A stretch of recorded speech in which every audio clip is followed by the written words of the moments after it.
Welcome to Rope Dropping Knowledge, where we guide you through the magic of Disney.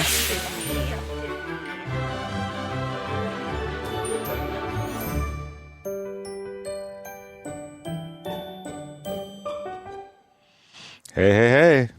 Hello. We're late, but not gone. Yeah, Tracy and I both actually traveled for work to our separate jobs. I didn't have to travel, but since you were gone, you never I might have as to well travel. go. Yeah. But, yeah, I was up visiting some sites up in Los Angeles. Man, Los Angeles traffic, it stinks. It is just... Yeah, it's real. No matter what time you go. You think it's a stereotype? You think it's just like an over-exaggeration? No, it's real. It's like... Now, it's not as bad as New York. I do know that. Yeah. But... Because you could still But in technically New York, move. people aren't attached to their cars where they can take the subway and walk and stuff. Yeah, in they have LA, alternatives. It doesn't matter. They just take their cars. So there's always going to be traffic.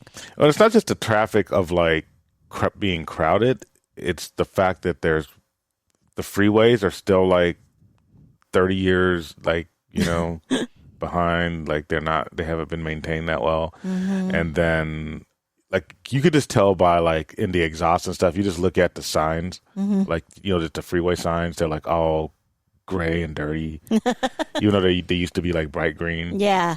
Like, and I would tell people like who come visit California, like come to San Diego. Yeah.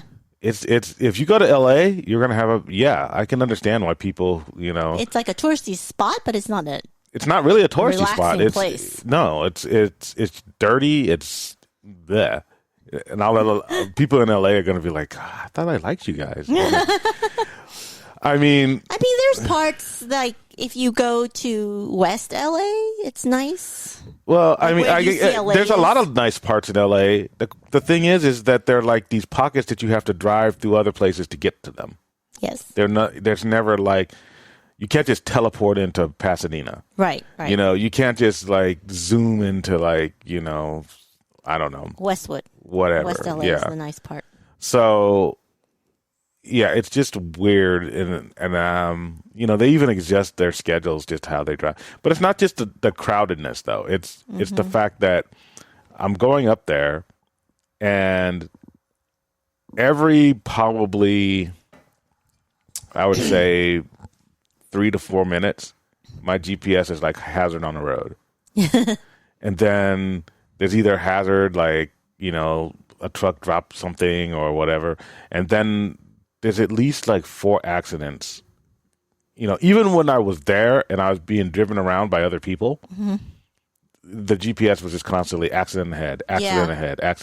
Well, then I was at my mom's house and I looked at the Facebook and then the news came up that the 405 southbound was completely closed at 7 a.m. and 7:30. Something was happening.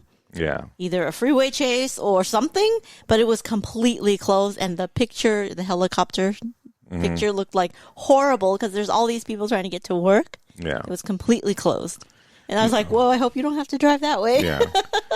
I will say, though, that all the other stereotypes about LA, like, oh, if you go there, you're just, people just going to stick a gun in your face and rob you. Like, all that stuff is just nonsense.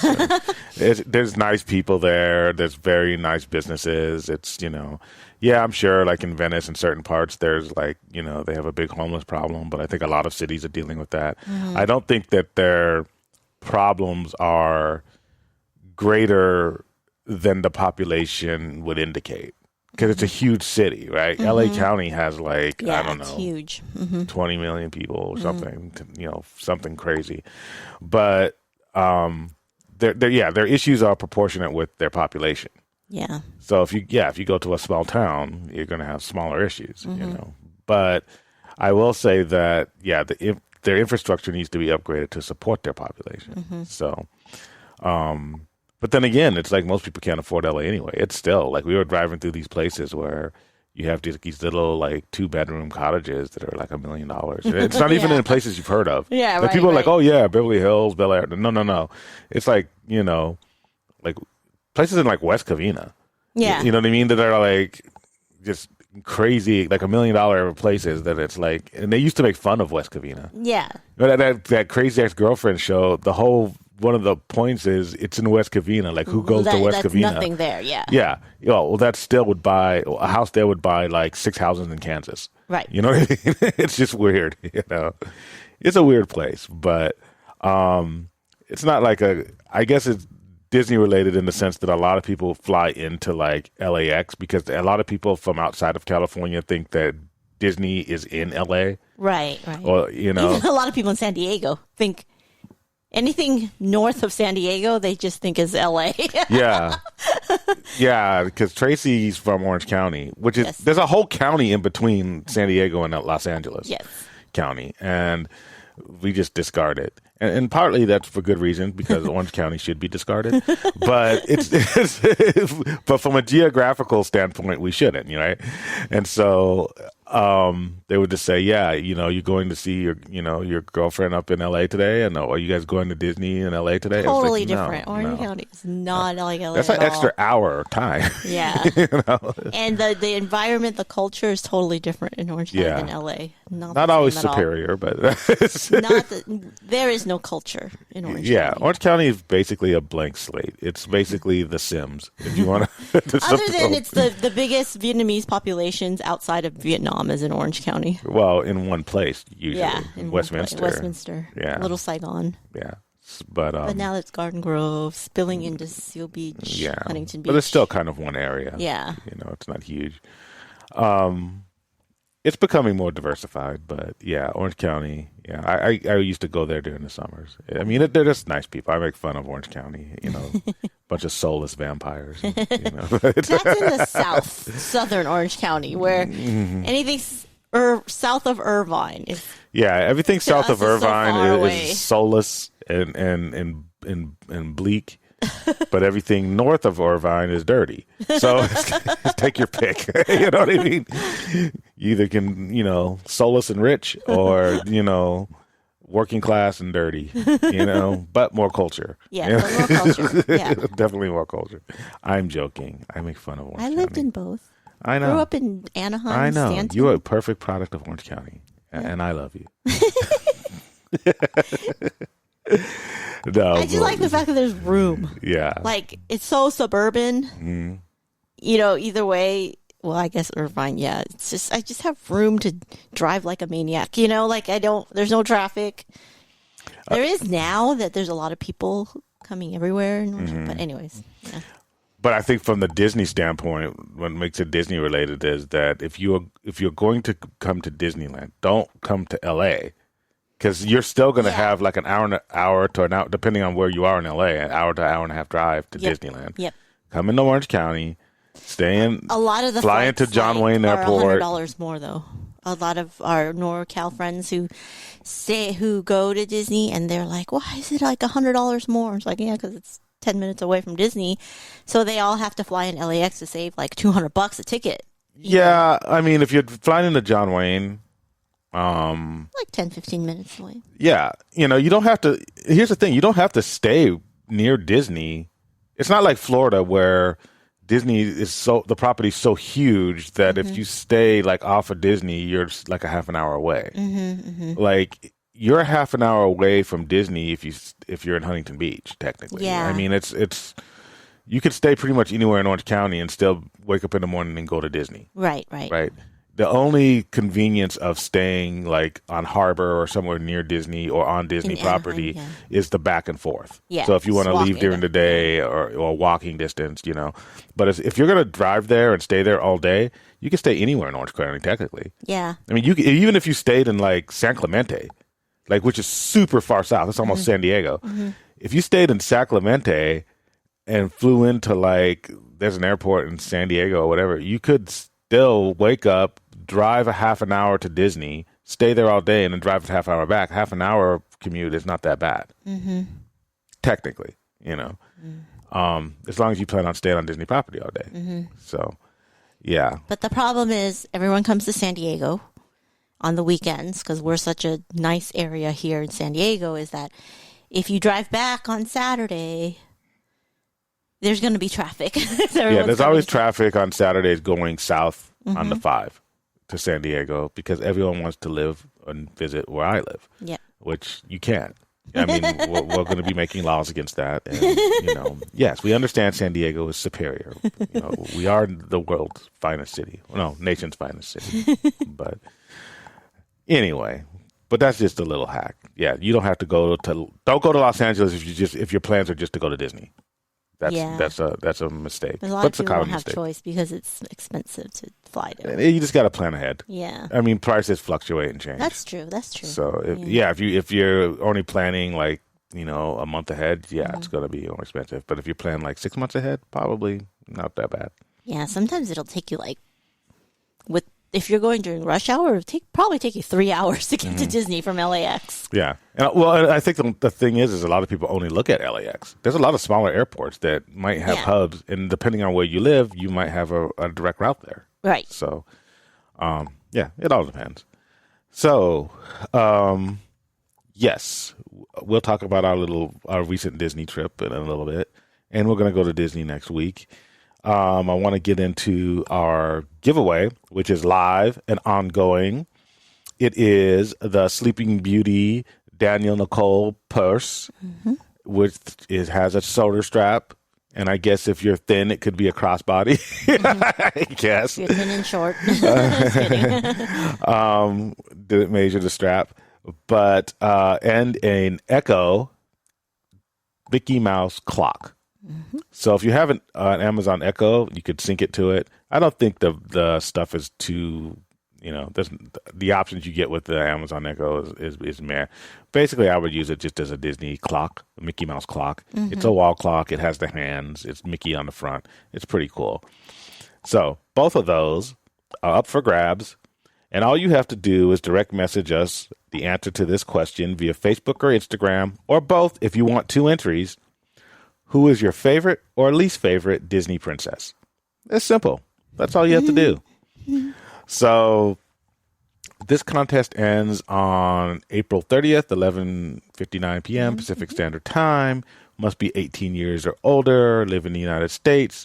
We'll be doing the drawing the next day, and winner will be drawn at random. And we have Disney merch giveaways every single month. And actually, technically, we have at least 2 because we have the in-park giveaway because we go to Disney at least once a month, probably twice a month. And we've been trying to give away a Minnie Mouse Kate Spade wallet. Even when I knew there was someone there who was a listener, but when you're there, especially if you're not a Magic Key holder, or you are, but you only go like twice a year or something, or once a year. You're just we're not going to be being a tourist, priority, instead of like, oh, let me see, where rope dropping knowledge is. Well, that's why it was easy before, because people who would go before the reservation system, the locals, they could prioritize, hey, we're going to find rope dropping knowledge and find them because they'll be back again next week. Yeah, exactly. But if you're coming in from out of town, your kids are your priority, your daily itinerary, Genie Plus, Genie Service, and then Genie Plus are your scheduling tools. So it's even hard for us to meet up with our cousins. Even. Yeah, I know. We forgot our cousins would be there. I know. I don't even know if they ever end up going, though. Probably did. I didn't see any pictures or anything. Maybe. Yeah, they haven't been posting pictures, so yeah. Maybe not. But yeah, so that giveaway is still live as well. And we are going April 23rd, right? This is this coming Saturday. So this is Saturday the 16th. And so next week we'll be there with the wallet. So you guys can still grab it. We'll always have it with us. Until someone gets it, and then we'll have something else. Yeah. So the quicker you find us, the quicker we'll have something new. So find us. Come find us. We really want to get rid of it. And it's brand new. It's not like, Tracy was using it for a year and decided to give it away. We still have the foam packaging inside and stuff. So it's nice. All right. So I vented about LA. Actually, though, I will say that the people that I met up there, not just the people at my organization, but the people who, at the hotels, at the businesses. Went to. They're always pretty cool. They're always nice. I think California overall is always friendlier than New York. Yeah, nobody's in a rush. People are telling me, like, people who move to New York are like, whoa, nobody says hi here. Everybody in New York is the stereotype there is that everybody's kind of like got this hustle mentality. Yeah, they're always trying to get their next deal or whatever. And LA is kind of like that, but that kind of stuff goes on behind closed doors. It's not like out on the street, and you don't see a bunch of people running and walking. I got to get to this meeting. And it is what it is. But But to start off our podcast with a little magic, we did the giveaway. Now we are going to introduce a new segment. This probably is not going to be weekly because, it's going to be depending on when we go. But we decided that we're going to start highlighting cast members. And so we're going to be doing a cast member spotlight. And I was reading a story. I saw one version of the story on YouTube, and then I read another version of this story. We're always talking about how cast members are just a big part of the magic at Disneyland, maybe even the majority of the magic. And we, if you listen to us, we are a pro cast member podcast. Yes, we talk about some stuff that might be controversial. I might be talking about some controversial stuff today, but the one thing we are consistent on is that we are always pro cast member, regardless of their feelings of what they're going through. We typically take the side of cast members because they're the ones that make Disney. It's when I talk about product differentiation, like what's the difference in the brand between that and Universal Studios? It's the cast members. Like, yes, you can, you can paint things and you can do, go away green. And yes, Disney's very immersive and all that stuff is very much a part of the magic and the surroundings and the environment. But if you don't have the people in there that are also like living up to that standard and living up, like not only like blending a part of that environment, but adding to the immersion just with your casual interactions, like asking someone where the bathroom is. And they're telling you, well, Captain America's over there right now, but but he's going after Loki. So you can, they're very much they get into character. A part. Yeah, all of these people should be probably a part of SAG. Very much. They're very good at performing. Everything's a performance, and you could tell that they enjoy their job. And I was reading this story. This is how magical. This is how much these are the type of people who are cast members, and it's I guess it's kind of a depressing story, I guess, from a certain point of view, but it tells you there's this girl, and this happened in 2015, so it's not like recent, but and she told her story on YouTube. Well, she told it to People Magazine, and then she did a YouTube video as well. Oh, okay. And her name's Colleen Lee. She put her name out there, not us. And she was a Disney cast member, and she was dating a guy. And I think the relationship was fairly recent. And I guess he had like some like disorders, kidney disorders or whatever. And he was like in dire straits and he needed a kidney. She gave him her kidney. Yep. Like, just imagine you dating somebody for a few months and they give you a kidney. Well, like I said, I don't even know if I'll give you my kidney. You better, yeah. I'm already got dibs on your kidney. Let alone some boyfriend I just met 2 months ago or whatever. I'm taking both of your kidneys. No, but what I mean is she just easily gave it to this guy she's dating when I'm like still like, well, you're my husband, but I don't know. I have two, you don't know. But I don't want just one. I might need it for backup. So no. Not only am I taking your kidney, I'll take your kidney like I took your heart. No. She gave him the kidney. Which is an incredible thing. That's a huge deal because now she's young. Yeah. Yeah, she's it's in her a huge 20s. deal because it's not like you could just give it. You have to go in surgery too. No, they you have to open do you prep. Up, right? They have to do all the not open you up. It's major surgery. Yeah, that's what I'm saying. It's not like you can just and then there's a rehab process afterwards. Yeah. Like she couldn't do certain things. She couldn't eat certain foods. Yeah. Like, and having one less kidney, you don't know if you're going to need that kidney later on in life.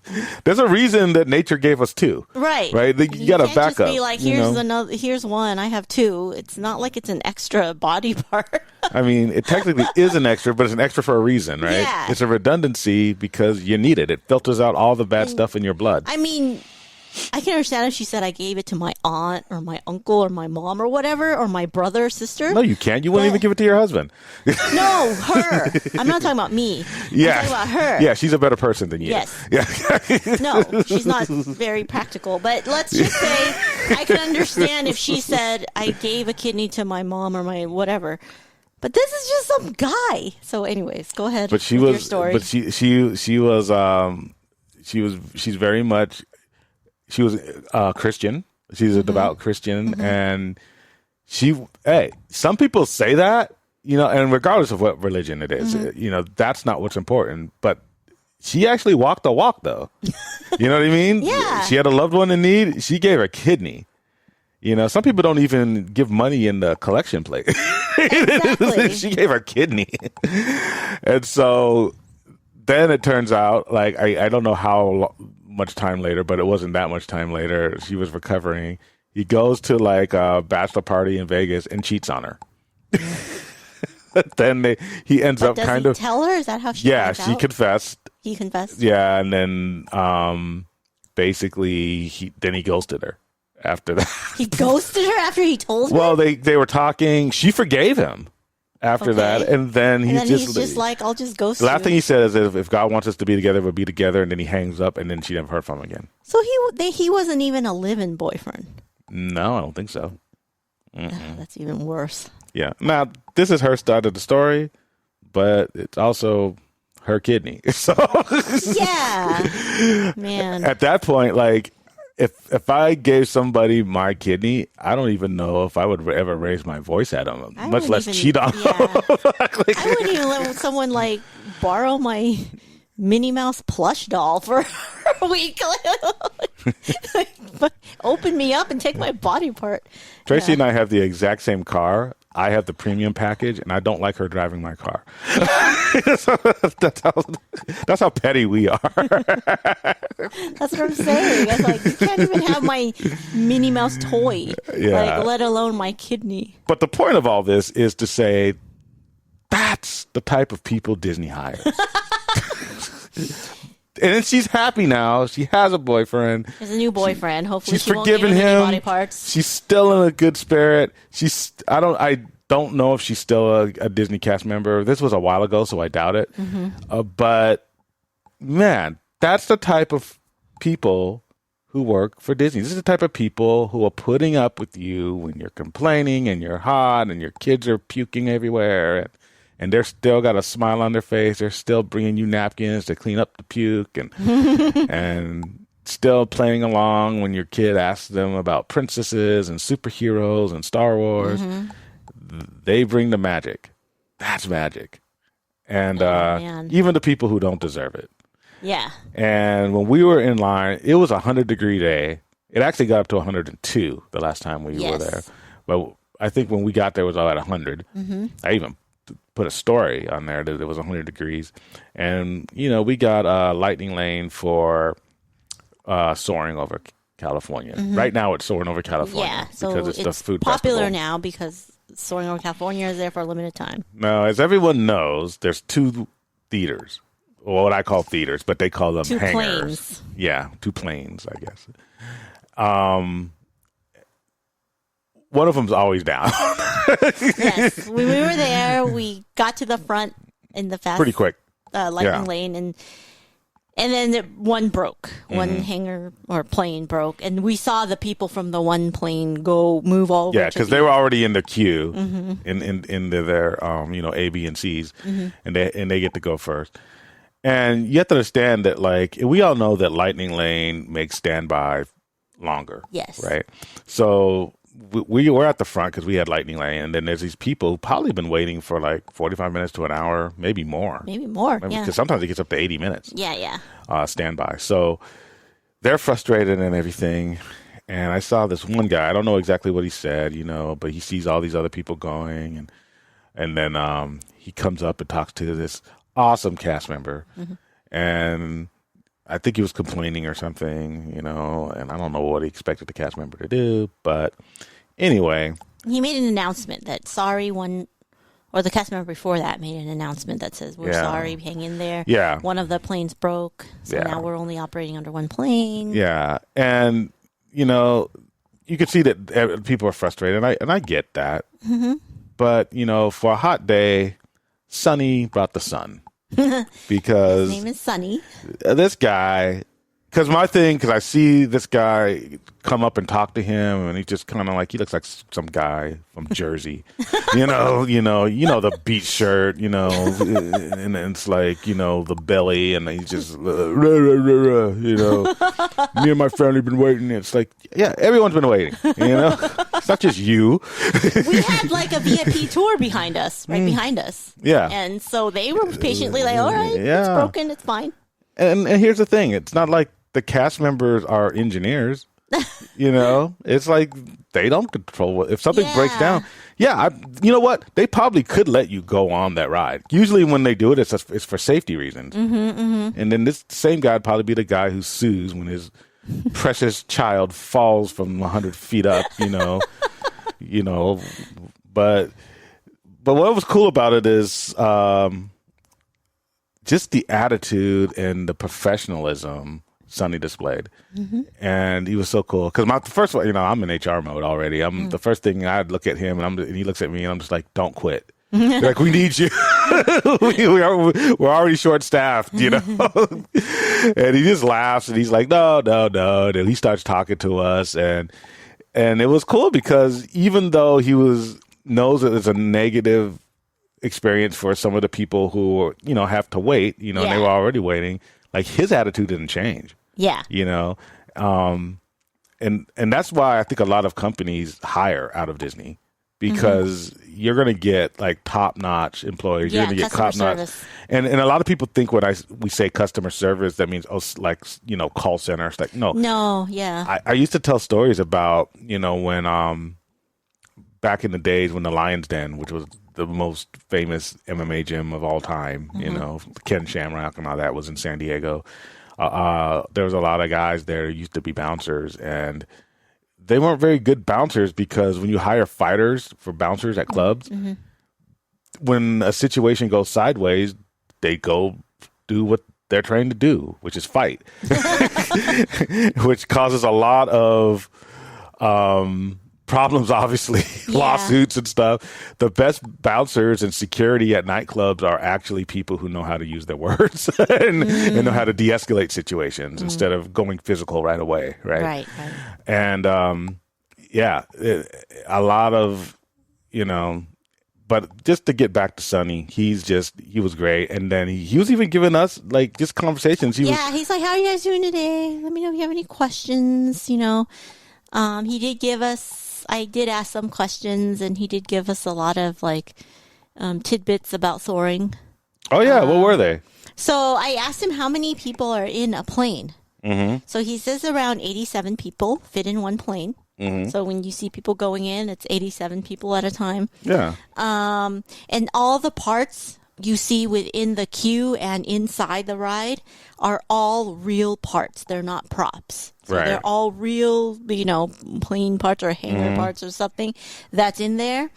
And then he also told us to pay attention to the golf scene in the Soaring Over California version. Yeah. And Michael Eisner is the one who hits the ball. Hits the golf ball where he goes, it flies up. Yeah.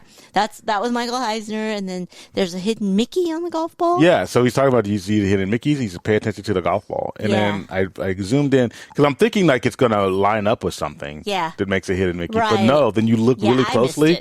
When the ball's rotating, there's a Mickey on it. It's just really quick because it's rotating and coming at you. Right. But there's a Mickey on the ball. So it was a hidden Mickey that I've never seen since we've been going to Disney for 8 years together. Yeah. So that's crazy. He was really nice. Let me know if you guys have any more questions, if you want to know something, anything. He went right into tour guide mode. Yeah. Even though he just had this negative interaction, and it's probably explaining, why the wait is so long and telling people to be patient probably for the last hour. Yeah. You know, and it's probably going to have to continue to do it. Right. And yet, when it came to, just stuff that, not just customer service like smiling and being polite, but just adding value to the queue, adding value to the park is something that's going above and beyond in most companies. And he's just like, oh, that's just, we find out some stuff about him. He's just, he's just a cool guy. Yeah. And it's like, that actually made standing in line worth it. Yeah. Like I would hang out and talk to him. Yeah. If we were just outside. I was like, okay, well, can we just stay here now? Yeah. It was really cool. And then the time flew by, even though we had to wait probably an extra 20 minutes or whatever. It's like, I didn't even notice. Right. So he did say this is his, second job.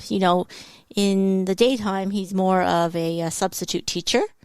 And which you need a lot of patience for. Yeah, we need a lot of patience for. And then, like we mentioned, we're from San Diego, and he's like, oh, he was training before that at the police academy in San Diego, so he knew the area very well. So we just want to give a big shout out to Sonnie, and we're going to be looking for you again. Yeah, we'll be looking for you. If you guys go to the park and see him, say hi. Say Rope Dropping Knowledge says hi. Yeah. I think he said he'll be working Grizzly River Run. Maybe, this. yeah. We'll see. Then, they mix people around. World of Color. That'd be cool. Yeah. He'll be at World of Color.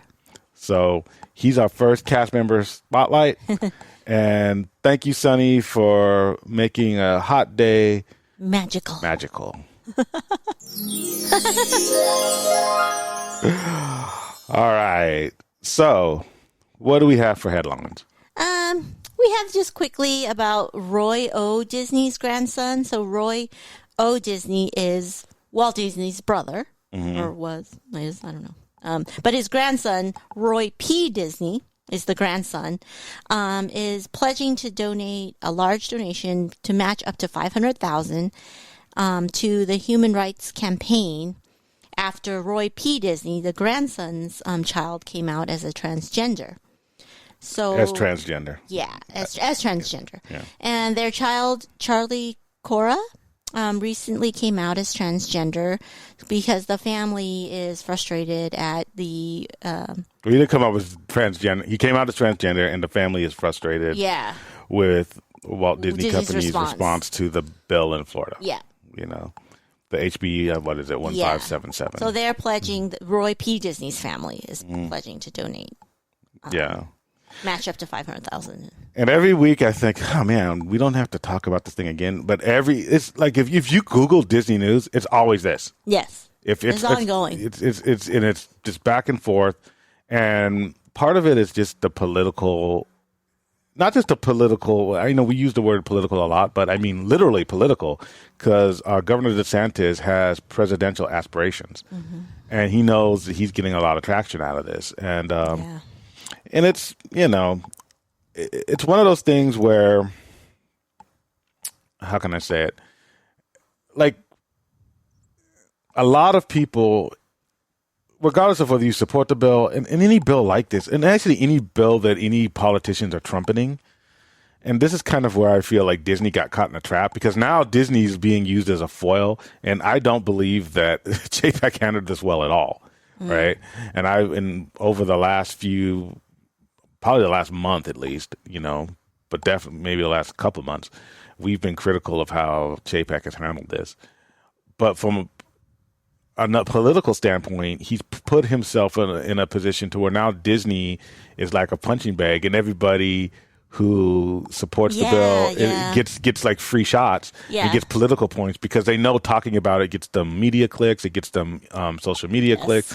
So it's kind of like now Disney's like the punching bag of like, oh, you're the woke company, and he's just like, oh, well, I thought people would like me if I didn't say anything, and then people got mad at me, and then I denounced it, and then more people got mad at me. Everyone's mad at me. It's just like, and I will say this. I mean, we try not to get too political on the podcast, but I will say this about almost any bill, especially when you see a major politician behind it. Like, most of the people who have strong emotional reactions to these bills, and they come up in any state, and a lot of people on either side haven't read the bill. Yes. Like, how many people are so upset, regardless of what side they are, have actually read the bill? Yeah. No, that's true. Like, a lot of people in the last few years just read headlines, and they get all up in arms about just the headlines and not knowing the context, the backstory, the whole thing. And I think that's where politicians play us for suckers. Yeah. Because they know that we're not going to read the bill. And they say, oh, it's for this, and it's for this. Here's the thing. I've read both versions. There was there's a couple versions of the bill. The earlier versions did have the word, this bill I don't even think has the word gay in it. Since the last time I read it. They do talk about sexual orientation. But what they say is that sexual orientation from grades like, 1 up to 3rd grade, sexual orientation shouldn't be discussed by school staff or a third party. So here's the problem, right? And this is not even a problem from a political standpoint. I look at this as a problem from an HR standpoint, because the way it works is, and the same thing happens with the abortion bill in Texas. They're putting the ownership on lawsuits. So it's not like the state of California, the state of Florida saying, we're going to have actions from our government to people who violate this bill, right?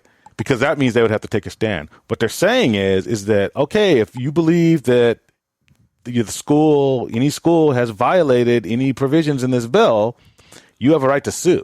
Mm-hmm. Even if you're not a parent at that school, if you're just a parent, anyone can do that. So basically, it's what I like to refer to as weaponization of Karens. Right? You basically say, we're not going to do anything because, it would be really bad if, you send like state troopers into a school and start arresting teachers or if you start like taking state control over schools. That looks bad in the media. They don't want to take that risk. They're saying, if you have a problem, you have a right to do this. Yeah, and then they don't have to, the actual state government doesn't have to do anything. Right. Right? How do they enforce it? They don't have to enforce it. They're relying on the public to fight itself. Ugh. And so that's the slick part of it. And then do they think the public is smart enough to interpret this vague bill? No. This is what happens, is that they know that it's not even about being smart. They're cynical. They believe, both Democrats and Republicans believe the general populace is stupid. Right. And so one believes that, hey, the Democrats, and I don't even say all Democrats because that's a broad thing. Just in general, yeah. But it's kind of like the mask thing, right? When Fauci came out and said, we don't need masks. Right. You don't need a mask. And then all of a sudden, hey, everyone better have a mask. We need mask mandates. Mm-hmm. Well, the way Democrats, corporate Democrats, establishment Democrats, I should say, tend to operate is that we believe the population's stupid, so we need to lie to them once in a while. Mm-hmm. Because if we told them the nuanced version is, yeah, you probably do need a mask, but we need to save them for first responders and emergency workers. People are just going to go out and hoard masks the way they did toilet paper. Right. So we're just going to tell them they don't need masks. Yeah. But then, because they're not strategically thinking, it's like, oh, now we do believe people need masks. Now everyone get a mask. And you're like, wait a minute, you just told us, so why should I believe you now? Right. Because you treated lied. us like a kid. You treated us like, right, yeah, you treated us like a kid. I always think of it as when Emmy's mom said, Mickey's still sick, so Disneyland's closed. We can't go yet, right? Yeah. Instead of just because she's a kid, that's what you tell kids, right? But that's what Fauci's doing, saying that's what she's telling instead about. of saying, "Oh, there's a sickness out there and it's not safe and it's closed," because she's a kid. That's what you just say. Yeah. But Fauci's saying it to us, like the way we. And by the way, and again, we're a family that believed that we needed some severe measures at the beginning of the pandemic to try to do all this stuff, but that doesn't mean that if somebody lied to you, it's a lie, right? I'm not going to say because I side with that position that's not a lie. It is a lie, and then you have another group, I would say establishment Republicans, not all Republicans, believe that the general populace is stupid as well, but they believe, well, they're stupid, so we'll market to them because they'll believe anything we say. So they say, hey, this bill is to protect children. Oh, okay, we need to get on board with this. It's to protect parental rights. I read the bill. It doesn't really, you know. But that's what they market it as, right? Yeah. I mean, it says stuff that's very vague because they know they can't get away with saying things Specific. Yeah, if they said like, hey, because it's really not a don't say gay bill, at least the final version that got signed. It says like sexual orientation can't be discussed by school staff or a third party. Well, they don't define what a third party is. And they don't define what they mean by sexual orientation. Well, yeah, and they can't, because if they were to say that's why they had to remove gay from the bill. So the irony is, it's not a don't say gay bill; it's a don't say anything. Sexual orientation bill. Yeah. But technically, heterosexuality is a sexual orientation. Yeah. So if you're a teacher and your brother comes to pick you up from school and says, hey, students, this is my brother coming to pick me up. And he's like, yeah, he's taking us, to a wedding. Him and his girlfriend are getting married. Technically, that's a secular, non-Christian person could sue. Yes. Because you're now talking about heterosexual sexual orientation. Yes. A man and a woman getting married. By the law of this bill. Yes. Yeah. Yes. So from an HR standpoint, it's going to be a nightmare. Because it's going to be this tit for tat thing now. Well, it's going to be a nightmare for the courts or whatever, because now the Florida courts are already a nightmare. I don't care about them. Now you're taking up resources. Well, they always do. But what's going to happen, and I don't think people are thinking it through. And this is why politicians think we're stupid, because we don't read bills. It's not that we're stupid, it's that we're busy. Yeah. People are busy. We got our lives, But here's the thing. So, like, let's say, I'll give you just I'm not trying to throw anybody in our family in here in the mix, but Christina and Kevin just got married. All right. So let's say this was the state of Florida, and Christina, as a teacher, they had a little bridal shower for her at school. At her school, right? So I think a lot of people, let's say you're a type of person who believes, and this is not our opinion, but there are people who believe this, that schools are grooming kids, because the right is calling this the anti-grooming bill, the left is calling this the don't say gay bill, right? If you believe that schools are grooming kids to be gay or trans, right?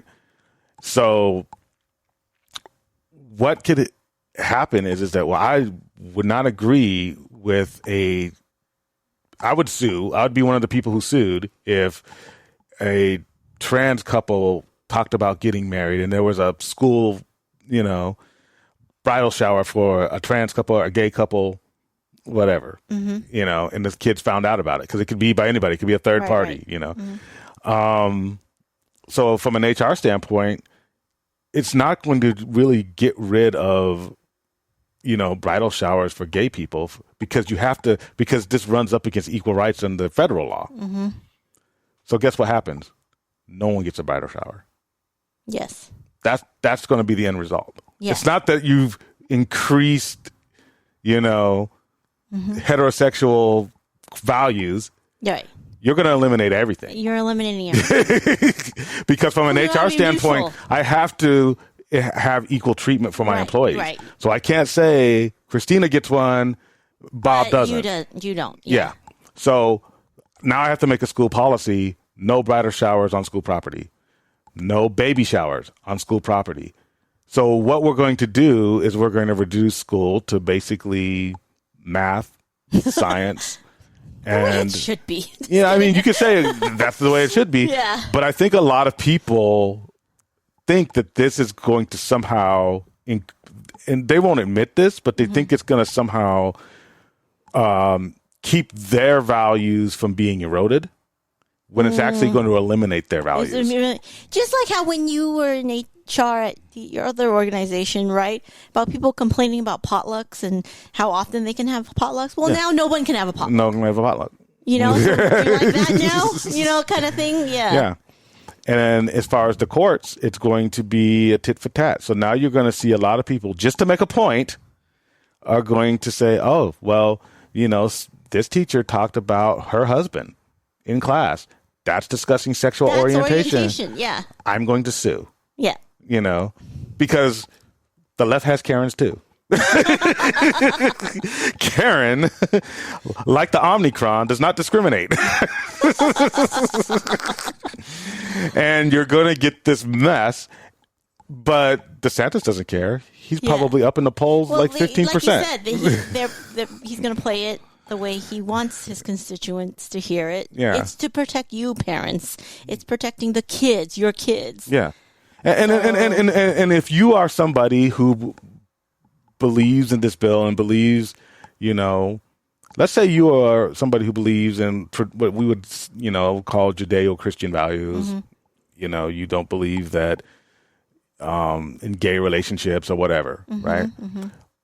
Would you say the same thing about California when they try to introduce heavier gun legislation to protect children from mass shootings in schools? Yeah. You'd be like, wait a minute.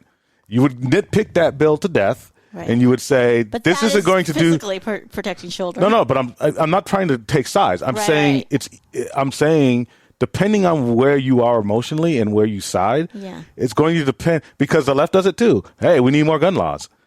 Why? To protect children. And then everyone's like, don't you want to protect children?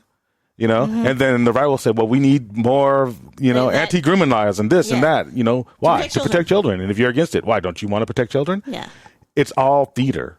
Yes. It's all theater. Because you mentioned that other law in Tennessee, and that does not protect children. Yeah. In Tennessee, they just they're removing the age of consent for marriage. Yeah. Well, what children does that protect? And that's Republican legislatures. Yeah. So that's not really protecting children. Yeah.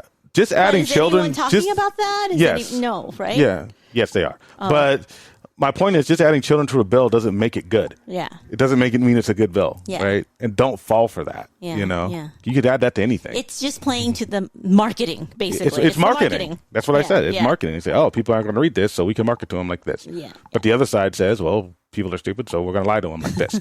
So that's basically the two-party system. And why we're skeptical. And that's why we're not extremists, because we know on any side of the political aisle, especially in Washington, you have to nitpick everything and don't let your emotions get ahead of your voting patterns, right? So that's where we are, unfortunately, in this country. And because I'm a second, I believe the right to bear arms. And so if somebody says, hey, we need to pass gun laws to protect children, I'm going to be like, okay, well, tell me how it's going to protect children. Yeah, tell me specifically how this, and if you're right, I might agree with you. Right. But tell me specifics. Yeah. Right. And I think with this bill, a lot of people aren't asking for specifics. Yes. They're just saying, reading the headlines. Yeah. They're just saying, well, it's called the Parental Rights Act. Why wouldn't I want parental rights? Well, that's the headline, Yeah, yeah. Anybody who's read comics growing up, you would see like a comic book of like Spider-Man like laying on the cover dead, and then you read it and it's like, oh, Spider-Man didn't die, but you bought the comic. It was just this dramatic cover. That's what it's termed like clickbait now. It's now called clickbait. Yeah.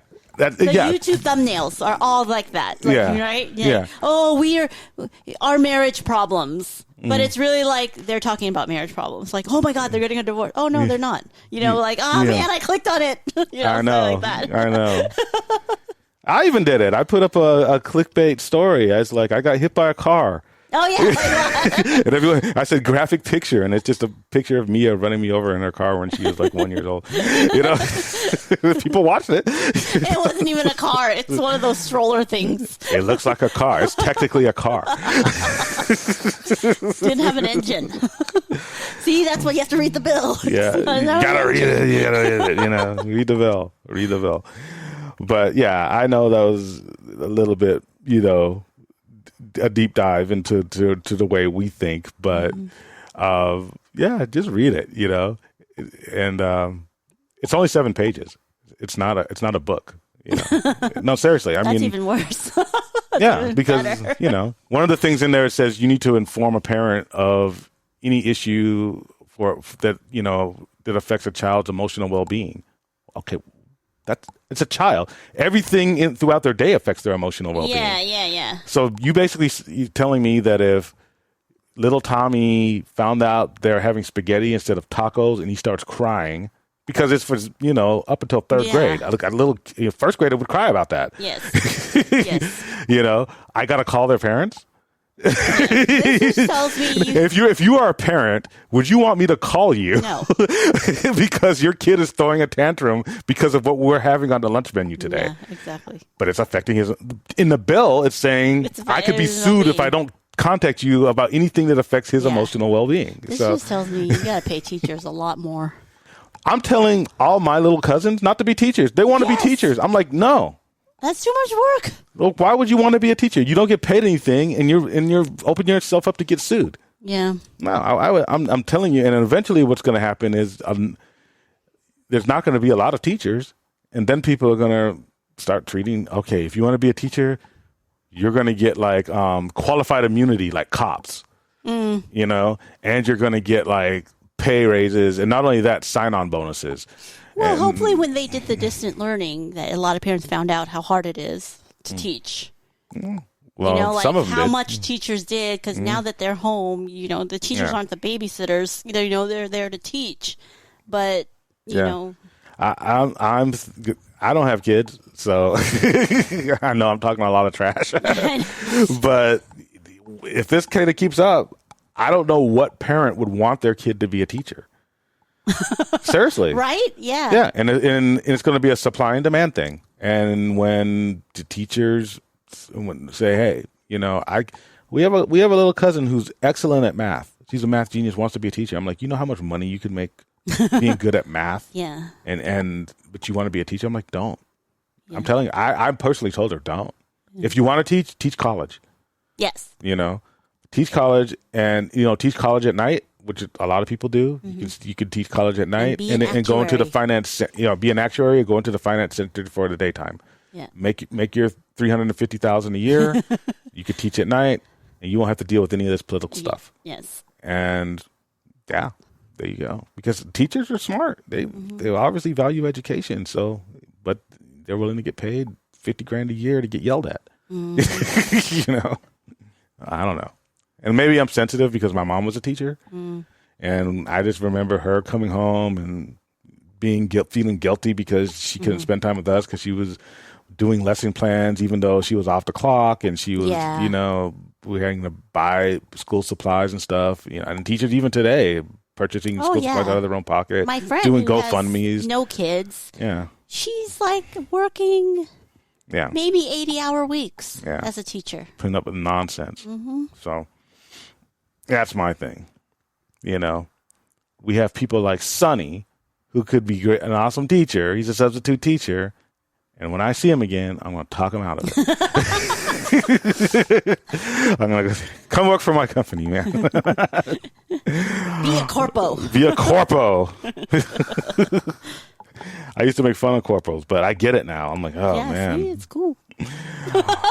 All right. As long as you just don't focus on all the money they're making. Yeah. But I mean, dude, they deserve it. They worked hard for whatever. I'll just not go on my corpo soapbox. It was funny. We'll do another episode on that.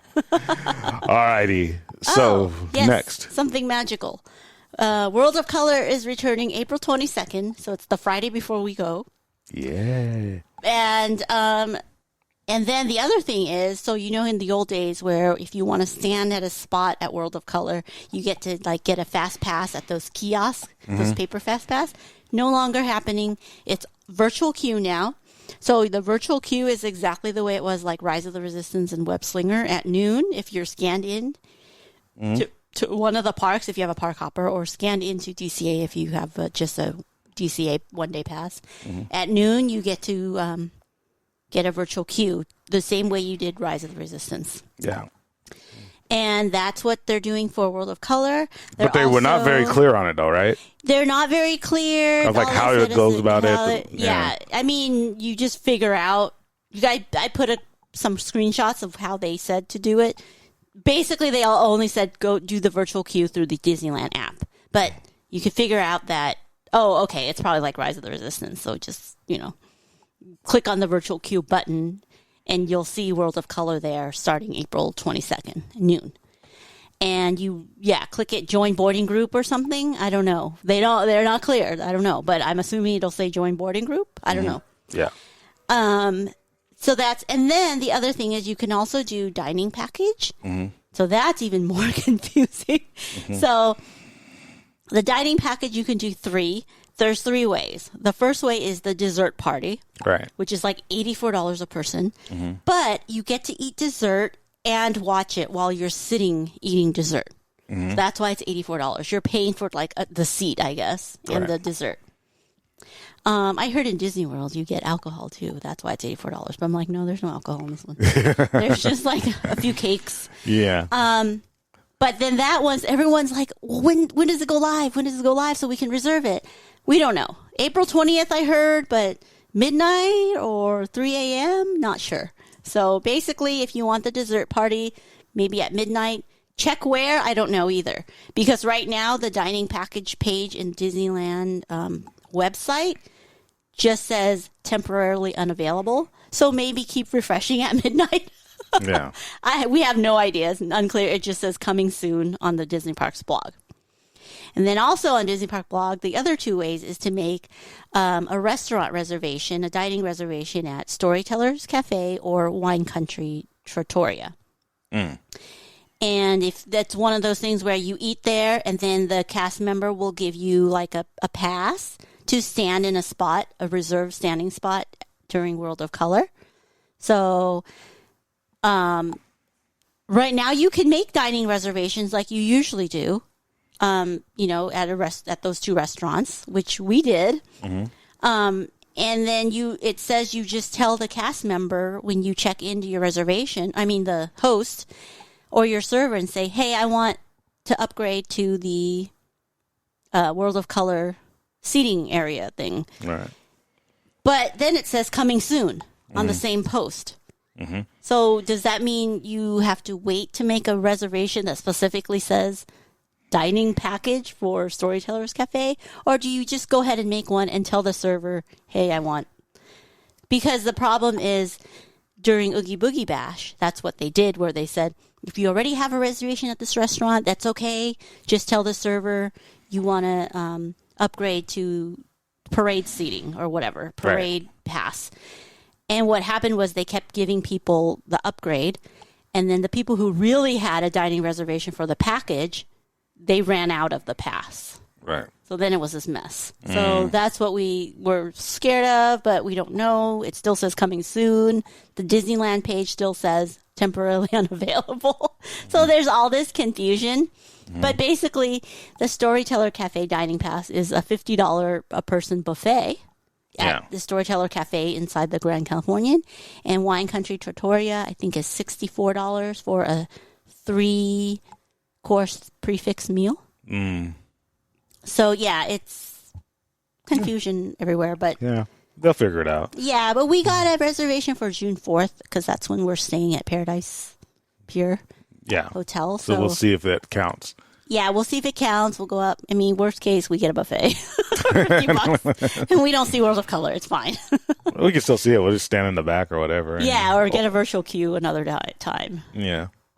All right. Okay. Now, it's Taste Talk with Tracy. Mash some magic in your mouth. So, last time we were there, we had reservations at Lamplight Lounge. And we had like 5 things there, but figured we'll just talk about 2 today, part 1. And then next week we'll talk about the rest of the food items we had there. So, of course, we had to come back for the Lobster Nachos. And we were sitting around and, we sat at the bar. And everybody around us ordered that. So I'm like, I guess that's the thing to order here. So we got the lobster nachos, not as I remembered, but still I needed to try it just to try it again. But yeah, the portion was still big, but I think the lobster itself was shredded this time. And when it was Ariel's Grotto or Cove Bar, it was big pieces of lobsters. Right. Yeah. So I thought it was still good though, taste-wise. Yeah. I know you really like it. I was just kind of like, I'm kind of over them. I think I had enough when they were back at the Cove Bar, and it's like they're good and they're fun, but it's like to me it wasn't something that was like man, I need to make a reservation to get that. It was just kind of like, especially when, I don't know, maybe we're just spoiled. We have Tom Hams in San Diego where I can get all you can eat lobster. Not anymore. Yeah, you can. Now it's back open. Is it back? Yeah. I thought all buffets in California was gone. Nope. Oh. So, it's just, I don't know. It's good. It's fun. If I happen to be there. No, I mean, it's good to try just for one last time. I haven't tried it since Touch of Disney, and even then I was like super full by then. So I don't think I'll ever go again. If I do, it's just for I don't mind drinks. going. It's just it's more the fact that I don't think the Lobster Nachos are worth a reservation. If that makes sense. Yeah, I mean, I'll do a walk-up if I go again. If I feel like going there, I'll just do one of those walk-up things where you go on the walk-up list or whatever. It's actually the drinks that I would go there for. Yeah, the drinks are more fun. The drink I got was on the secret menu. It's called the Sea Witch because it used to be Ariel's grotto there. So the Sea Witch, Ursula. And it looks like Ursula. Yeah, it was very colorful and pretty. It contained raspberry vodka, peach schnapps, blue curacao, and a splash of cranberry juice and Sprite. Yeah. Yeah, it's pretty good. Mm-hmm. Yeah. Refreshing and good. And then I guess we'll talk about the drink I had next week. Yes.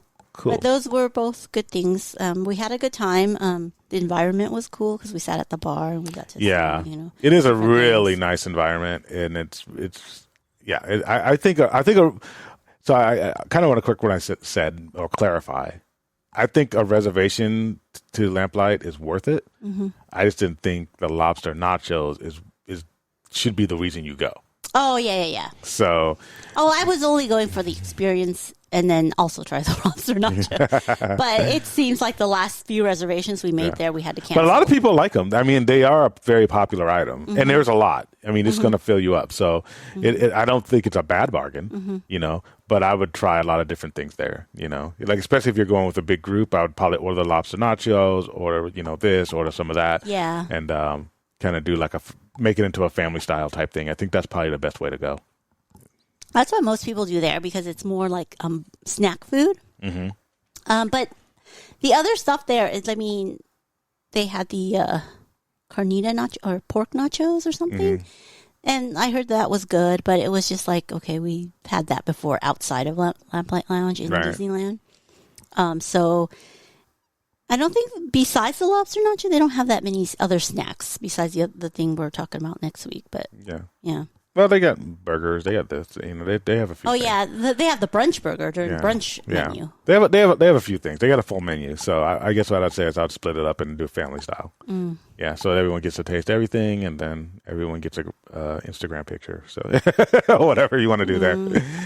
But yeah, it's a fun place to do it. It's sometimes hard to get a reservation though. So if I wouldn't stress out trying to get a reservation there. Yeah. If you can get one, you can get one. But there's so many eating options, at California Adventure, Disney, Downtown Disney, that if you can't get one, don't stress out about it. Yeah. Yeah. All right. I was going to talk about some other stuff, but we're already an hour and change in, so I'm going to go straight to dot points. Dot points Disney. So the first one is yours. Not exactly Disney news. Yeah. I'm not sure why you put it in there. Well, because we have a lot of people who come to Disney that are traveling. And I just kind of thought that this was, we have parents, and I know a lot of parents who have special needs kids, but this isn't just for special needs kids. A program that allows children or adults with functional needs to practice flying is relaunching. This is from American Airlines. Mm-hmm. The American Airlines program called It's Cool to Fly American Airlines. Not very original, but okay. Has been on hold for 2 years due to the pandemic. First launched in 2014, the program lets those with a fear of flying do a full practice run, including going through security, walking to the gate, and even taxiing the plane. The program also helps parents and caregivers feel more confident leading up to travel days. More than 6,000 passengers have already made use of the program. Huh. Bruce Stickler, who oversees the program, told Dallas Morning News, "It's targeting kids with autism, but we don't turn anyone away. anyone who has anxiety can come, even adults with anxiety. So it's good for us. Yeah. Because we don't travel a lot, and the reason why is flying and going to the airport is such a hassle to me, just thinking about it. Yeah. I mean, just going to Disneyland stresses me out, right? Trying to Uber our way there or walk there or get into virtual queue. So I think that's good it's pretty for cool. me. I mean, and we have a lot of friends, I have family members, and a lot of people who just have like a fear of flying, and there's some kids who aren't used to flying, special needs, or otherwise, and it's just, I think that's just a cool program because flying's not an everyday occurrence. So if you can take them there, they get to actually go to the airport? Yeah, and then do all that testing, like a trial. Yeah, I think you might have to schedule. I don't know exactly, but yeah, you can go to the American Airlines site and look into it. Oh, that's cool. Yeah, it's pretty cool because it's a big deal, Yeah, So, that's the only reason why we don't. and a lot of people don't fly because they're worried about their kid freaking out when they get there. Yes. So if they get there and then the kid's kind of excited, or you can normalize it for them, I think that's a good thing. Yeah. So I know it's not exactly Disney news, but we have thousands of people But a do they day have to pay flying. extra for their ticket if they use this program? I don't know what it is. I know that they were letting some people in for free, but I don't know if that was like, under certain parameters. That's a good idea, though. Yeah. But a lot of people who come to Disney fly. So that's whether, to either park. So either coast. All right. So, Dancing with the Stars is moving to Disney Plus for season 31 and 32. Yeah. So it's been on NBC for ABC for 30 seasons now. So the next 2 seasons will be on Disney Plus. Yep. And which shows you where streaming is trending. Yeah. Because Dancing with the Stars is a big mainstay on, on the network TV. On network TV, and so they're now taking stuff off of network TV and putting it on the streaming, saying that's where you can see where their priority is. And they're saying it's an opportunity to introduce the show to a whole new generation if they put it on Disney Plus. Yeah, because there's a lot of people. I mean, when's the last time that we watched network TV? We don't. Super Bowl, but only because we had to, and we couldn't figure out, can we watch it? Like, how do we turn on the TV now? Yeah, I don't even know how to work my cable watch. Yeah, so. Yeah. All right.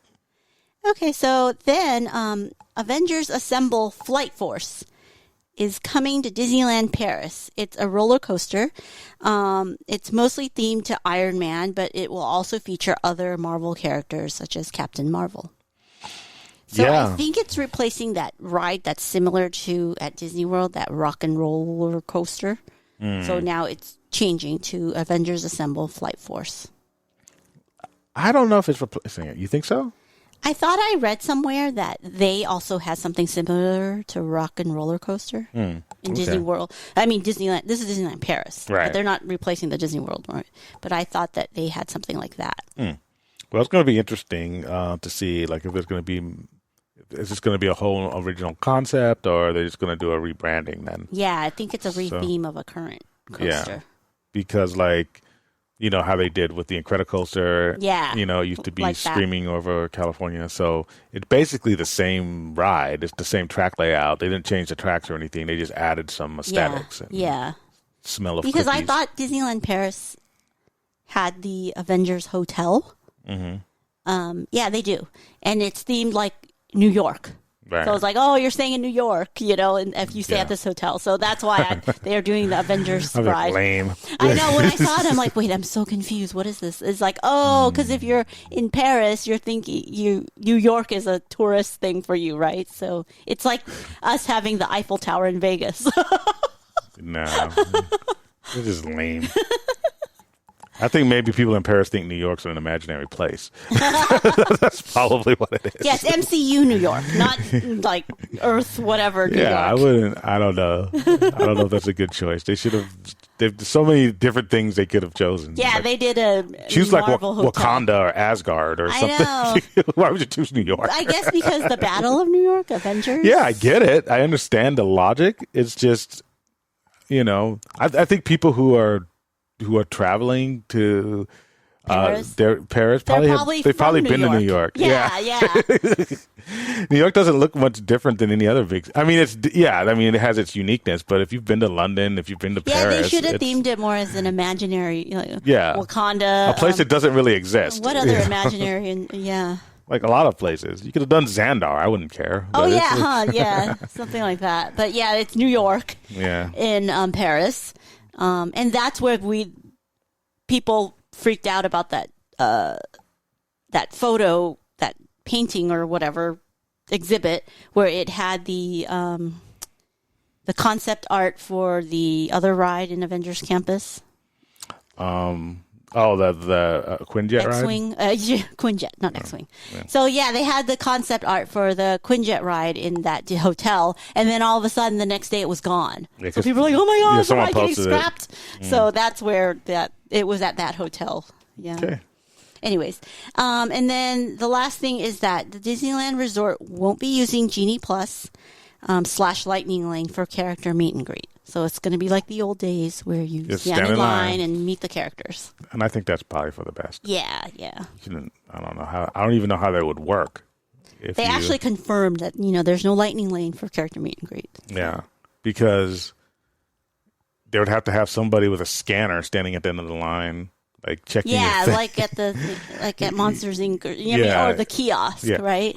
It'd be weird. It would. It'd be a mess. So yeah, just stand in line, first come, first serve. That's the way it should be. Should be just one queue, not two queues. They probably don't even have room. Yeah. But they confirmed that.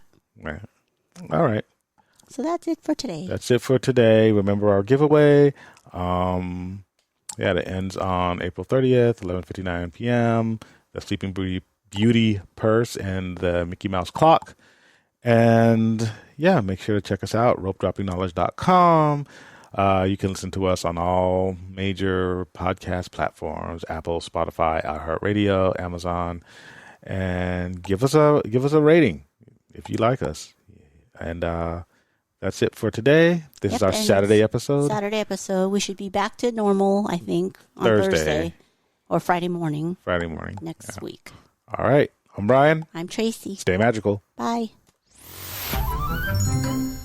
Thank you for listening. Be sure to like and subscribe and visit us at www.ropedroppingknowledge.com.